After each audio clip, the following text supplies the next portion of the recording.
नमस्कार दोस्तों, आज मैं आपको सुनाने जा रहा हूँ क्षमादान। अगर वीडियो पसंद आए तो प्लीज चैनल को सब्सक्राइब करें। राहुल, नहीं, मैं तुमसे शादी नहीं कर सकता हूँ। सीमा, सीमा, लेकिन क्यों? हमने पिछले 2 सालों में प्यार ही प्यार किया है ना, फिर शादी क्यों नहीं? राहुल, यार समझने का प्रयास करो। सीमा, समझने के लिए कुछ हो तो समझू ना। आपने तो बस एक झटके में कह दिया कि शादी नहीं कर सकते। अभी तक जो था फिर वह क्या था? दिखावा या मन बहलाव था आपका?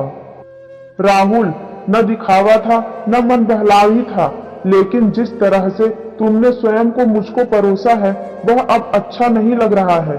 सीमा, क्या मैं सहज थी तब, या मैंने आपको उकसाया था इसके लिए? महीनों आपकी मनुहार, रूठना और न जाने क्या क्या नहीं हुआ।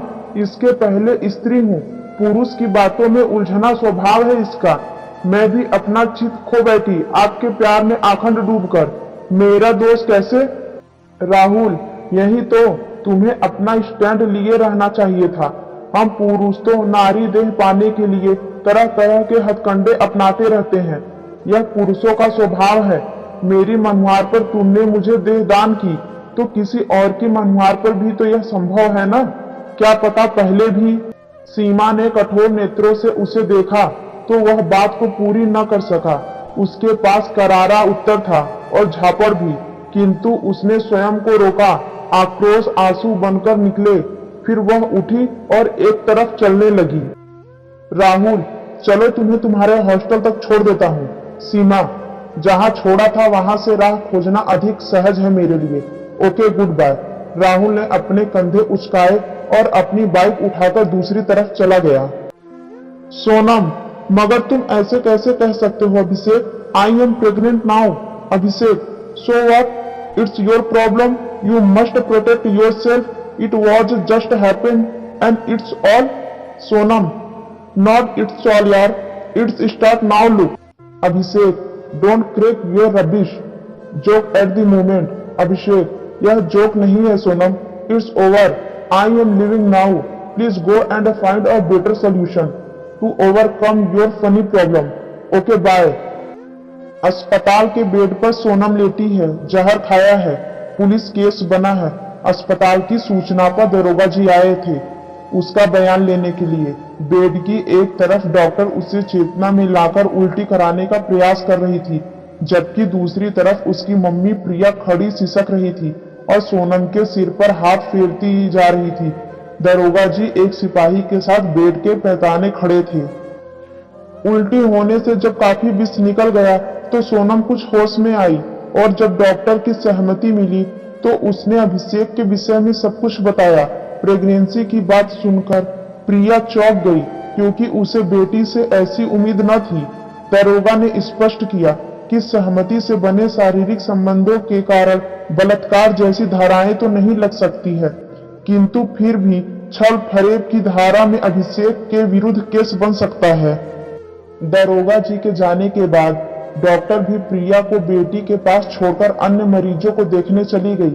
तभी राहुल हड़बड़ाता हुआ अंदर आया और बोला, प्रिया, क्या हुआ सोनम को? प्रिया ने सब कुछ बताया तो राहुल अपना सिर पकड़कर बैठ गया। बड़ी देर के बाद वह बोला, ठीक है, मैं डॉक्टर से मिलकर आता हूँ।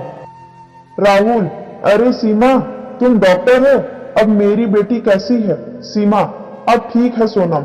राहुल, तुम्हारा बहुत बहुत धन्यवाद जो मेरी बेटी को दोबारा जीवन दिया। उस लड़के अभिषेक को तो मैं छठी का दूध याद दिला दूंगा, देखना तुम। सीमा ने पलटकर राहुल को देखा। सीमा से दृष्टि मिलते ही राहुल को कुछ याद आया और फिर उसकी दृष्टि झुक गई और मेज पकड़कर सामने पड़ी कुर्सी में बैठ गया। वह रो रहा था। सीमा, मैं किस तरह की लड़की थी यह आपको अब पता चल गया होगा। मेरा दोस्त क्या था समझ गए होंगे अब। देख लो, अच्छा सा पति डॉक्टर है मेरा, उसे मेरे पूर्व इतिहास का ज्ञान है।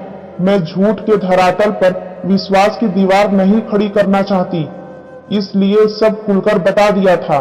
हमारी बेटी अपने पति के साथ अमेरिका में सेटल्ड है और हम दोनों पति पत्नी यह हॉस्पिटल चला रहे हैं।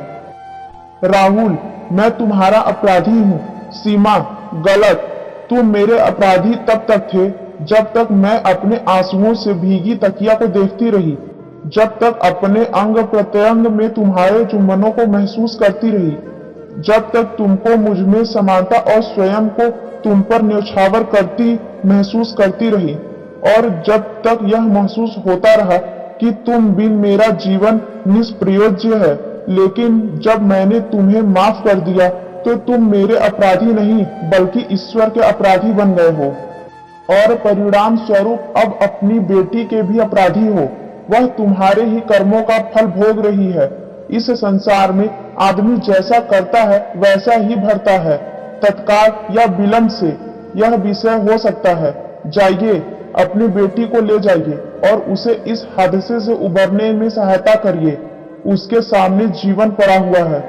क्षमादान पाया हुआ राहुल आंखें पोंछता हुआ अपराधी की भांति सिर झुकाकर डॉक्टर के केबिन से बाहर निकल गया।